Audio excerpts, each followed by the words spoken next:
You won. The argument is over. The other person had absolutely no comeback, and you clearly had the final word. But hours later, you are still staring at the ceiling, running the simulation. Your prefrontal cortex knows the facts were on your side. The conversation officially ended. But while the case is logically closed, your body is still reacting to a perceived threat. Your heart rate is elevated, and your mind is rehearsing better versions of what you already said. This happens because your brain prioritizes emotional resolution over pure logic. These two systems operate independently. One registers the factual victory, the other tracks the internal tension left behind. Your amygdala blindly monitors emotional arousal and severe threat levels. It has no interest in who was factually right. It only feels the massive arousal created during the heat of the fight. And that energy doesn't simply disappear because you made a perfect point. Your brain treats this unresolved tension as an open emergency, completely ignoring the fact that you've already won. This tendency to fixate on unfinished business was identified in the 1920s as the Zeigarnik Effect. It describes the brain's habit of ruthlessly prioritizing incomplete tasks over finished ones. Soviet psychologist Bluma Zeigarnik watched waiters in a busy cafe. They could remember complex, incomplete orders with perfect accuracy. But the second the food was delivered and the task was finished, the details vanished from their memory. In a heated argument, the factual outcome means nothing to your biology.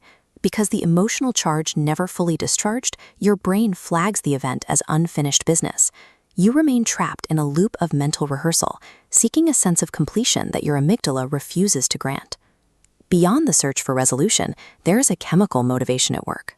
Your brain is actively seeking a reward from the replay.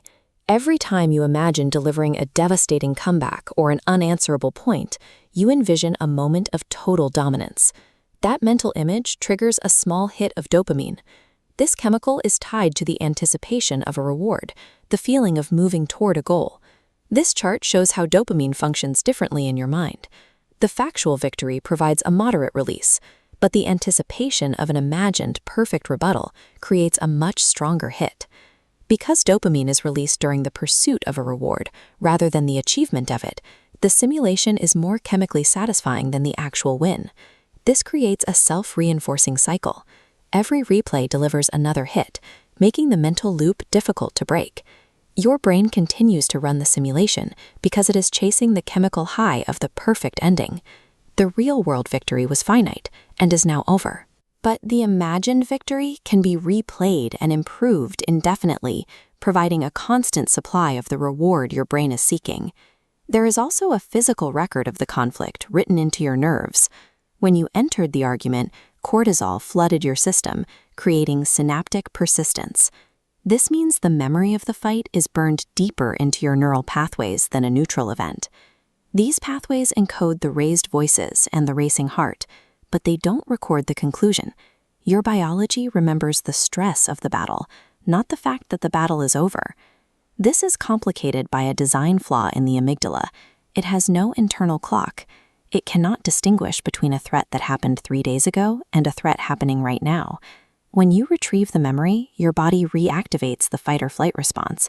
Your heart rate increases and your focus narrows, as if you are still standing in the middle of the conflict. Your mind is forcing your body to experience a past trauma as a present danger, keeping you prepared for a threat that has already passed. Beneath these biological triggers lies a psychological need for cognitive closure. You aren't just trying to win, you are trying to resolve all ambiguity. Closure is the feeling of a door fully closing. It's the need to know exactly what the other person thought and to ensure your status and reputation were successfully defended. For those who analyze situations deeply, this closure is almost impossible to find. You notice too many variables to ever feel the situation is truly settled.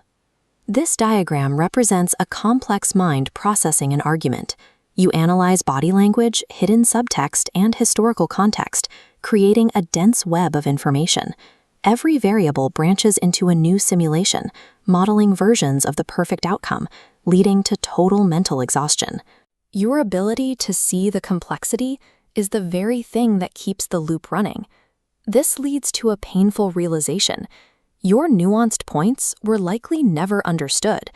If the other person isn't operating at your level of analysis, they may have missed the actual core of your reasoning. Their silence or their surrender wasn't a sign they agreed. It was just a way to end the interaction. They yielded the battle without engaging the actual argument. This lack of genuine connection is what the brain registers as unfinished. You are seeking a resolution that requires the other person to understand you, and that is a variable you cannot control. This replay is the price of having a mind that refuses to accept incomplete or shallow resolutions. You are searching for understanding in a world that often settles for surface-level interaction. You aren't searching for a better comeback. You are fighting ghosts. You are replaying the argument because the person you spoke to lacked the capacity to truly hear what you are saying in the first place.